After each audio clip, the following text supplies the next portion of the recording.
world where machines manipulate living beings like robot toys. A world where machines manipulate living beings like robot toys. A world where machines manipulate living beings like robot toys. A world where machines manipulate living beings like robot toys.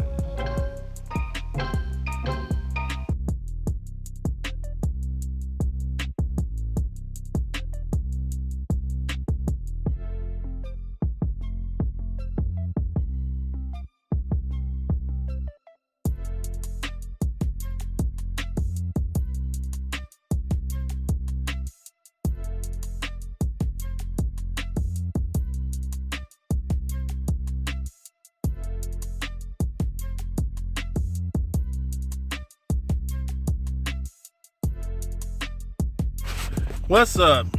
What's going on, Black family? Super Mike, press the like, press the share. Listen here. And then there's going to be a few curses in here. You should have no problem at all saying, fuck this government, because this government said, fuck you, black folks. This government has said, black folks, fuck you. Biden and Kamala said, we would rather lose to Donald Trump than to simply give our most loyal constituents a promise of financial funding for their communities.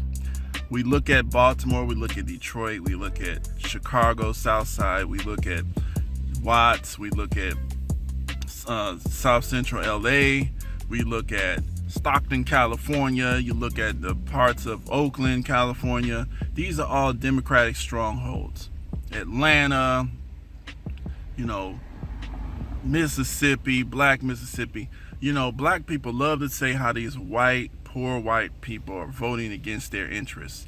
But look at black folks. Why are you loyal to the enemy? Biden,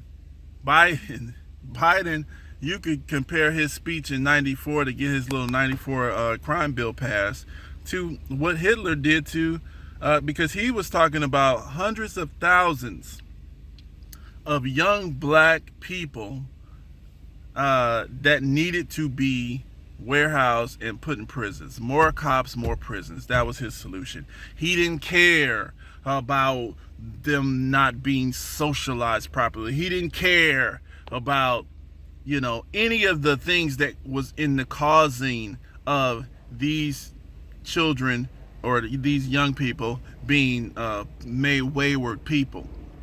Listen to that speech Biden made. You don't unthink that after a few years. The man is still defending that. He still thinks this. This is why he picked Kamala Harris, because you got a situation in California where you got 7% of blacks in the state, but the state prison population is 40% black. An ABC7 analysis of police traffic stop data, black men are 8 times more likely to be stopped by police than white men, and 3 times more likely to be stopped than Hispanic men. For Oakland native Derry Gentry, it happened in his driveway. The officer thought that I was suspicious. Hold on, officer, what's the problem? He was like, well, you pulled over in a hurry. I says, well, I live right here. I said, would you like to see my keys? But he still sent me through hell. Gentry's story is all too familiar. ABC7's data analysis shows that 86% of black men and women in Oakland who were stopped were not arrested. Humiliate these men. Civil rights attorney John Burris sees it all the time. Innocent people are being stopped, and not only when they get stopped, then they get searched, they get handcuffed, and then they don't find anything. According to the most recent police data from 2018, African Americans make up 55% of police stops, despite representing roughly 23% of the population. We got to bring these numbers down. This is sick. He admires her work. So, what I wanted to say is, black people, Ice Cube is doing a good job. Read the contract with Black America. People say, oh, well, what's the difference between the contract with Black America and the points in the plans that the Democrats already, in the bills that they already have passed. The difference is they know what we want, so the bills are there, but they're not serious about threatening people who don't follow through. The contract with Black America and the Black Agenda. Number one, the contract with Black America can be amended also by Black people.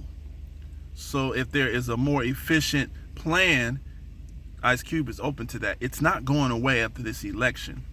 But this election is showing that we are getting serious. We're organizing to be able to threaten. And we're going to follow through on threats. Any black person that's scared of Donald Trump, you are not worthy. You're not worthy. You're worthy of being enslaved again. Because if you let Donald Trump scare you, and Joe Biden, all he has to do is threaten you with Donald Trump, you're not worthy. You're worthy of being enslaved again because they can. No, not scared of no Donald Trump. And guess what? If Biden wins, regardless of the black folks, they don't need us anyway. We're going to have to fight no matter what. We're going to have to literally fight. And those fights, we don't have the guns that they have. So our fight is going to have to be on multiple levels. When we say we're going to boycott, we got to boycott. Let them lose. When we say we're going to have to, do whatever, boycott an election, boycott a store, do whatever we got to do. That's what we got to do. That's the fight we got to make. So anyway, just stay consistent. Let these people do whatever they want to do. I'm writing in Ice Cube for president. Now, I'll probably write in, since Kanye is running, I'll still write in Kanye. And I'll vote for some of the proposals around here that's on the ballot. But I will not vote for either one of these animals, Trump or Biden, unless one of them straight up commits to the Black Agenda funding for black programs, no strings attached. Just give us the money. We know what to do with it. We know how to develop schools and all that kind of thing. We know what we need to develop our community. It's not a game. It's not a joke. Everybody needs the same thing. It's the fact is our people have been restricted from substance. And so that's over. So I support Cube. You should support Ice Cube. I support Cube, not Trump. You see, there's a very big difference because the contract with Black America is whoever supports that gets the vote. That's it. It's systematic. So it's not about, oh, well, you're helping Donald Trump. I don't care. Make it worth our while. Our vote is for sale. It's not my moral job to be saving you. Black folks, we should not care nothing about the structure of this government. Really. This government, the people who run this government, the whole structure needs to collapse anyway. So if they want to keep electing a dumbass like Donald Trump and they collapse the government, so what? I don't care. That's up to them. We have to we just have to organize ourselves then, I guess, huh? That's it. Peace.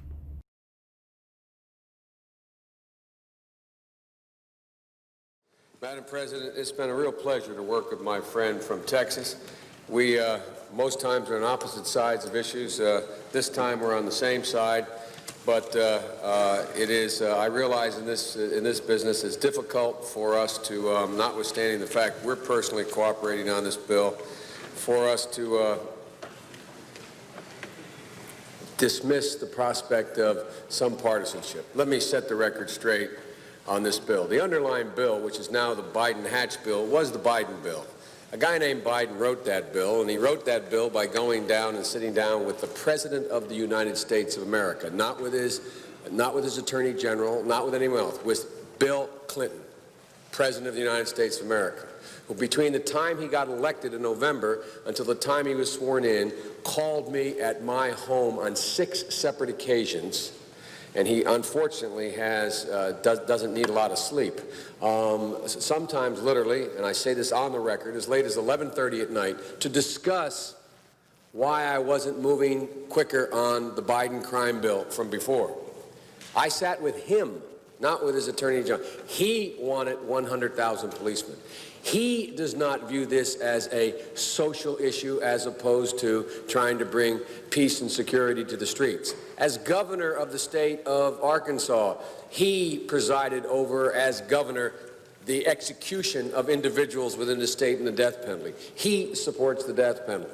He is the fellow who insisted that I bump this up from initially to when I said, where are we going to get the money? He said, well, all I know is I want 100,000 cops. I made that commitment. He had endorsed the Biden crime bill as a candidate when he ran. He is the one who talks about the need for stiffer penalties. So notwithstanding the fact some of the old Democrats and former presidents who were Democrats before Carter, I suspect, I don't know who we're talking about here, but in the old days, it is true. When Richard Nixon was running for president, Richard Nixon used to talk about law and order, and the Democratic response was law and order with justice, whatever either one of those meant. I never knew. I was running then in 1972. I didn't think Richard Nixon knew what it meant, and I didn't think the opposition knew what it meant. This president is very, very straightforward and simple. He knows there are two basic steps here. One step is you must take back the streets. And you take back the streets by more cops, more prisons, more physical protection for the people. He also understands what my friend from Texas understands, and he doesn't talk a lot about, but he signed on to in this bill.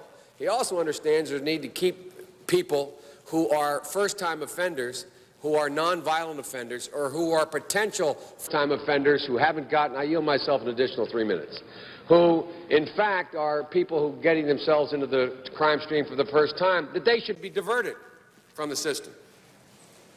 So I hope this crime bill, when it passes, the Biden-Hatch crime bill, as it becomes law, God willing, I hope that we will have ended, once and for all, this notion that is a hangover from the 60s, that somehow Democrats are weak on crime and Democratic presidents are weak on crime and Republicans are tough on crime. The truth is, every major crime bill since 1976 that's come out of this Congress, every minor crime bill has had the name of the Democratic senator from the state of Delaware, Joe Biden, on that bill, and has had a majority vote of the Democratic members of the United States Senate on the bill.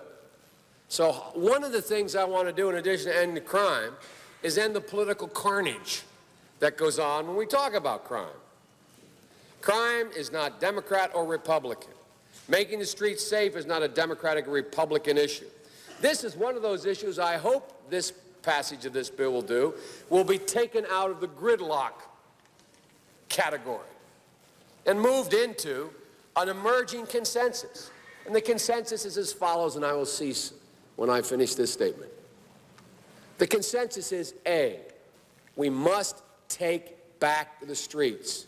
It doesn't matter whether or not the person that is accosting your son or daughter or my son or daughter, my wife, your husband, my mother, your parents. It doesn't matter whether or not they were deprived as a youth. It doesn't matter or not whether or not they had no background that enabled them to become socialized into the fabric of society. It doesn't matter whether or not they're the victims of society. The end result is they're about to knock my mother on the head with a lead pipe, shoot my sister, beat up my wife, take on my sons. So I don't want to ask what made them do this. They must be taken off the street. That's number one. There's a consensus on that. The Democratic chairman of the Judiciary Committee, the Democratic president of the United States of America, the Democratic attorney general, the Republican leader of this effort, Senator Hatch, the Republican senator from Texas, we all agree on that. Now, we can find some fringe folks in the study groups on the right wing and left wing, libertarians and left-wingers in my party who say, no, that's not what we should do. But politically, that consensus has been arrived at. I acknowledge there was not that consensus in the 60s. There is today.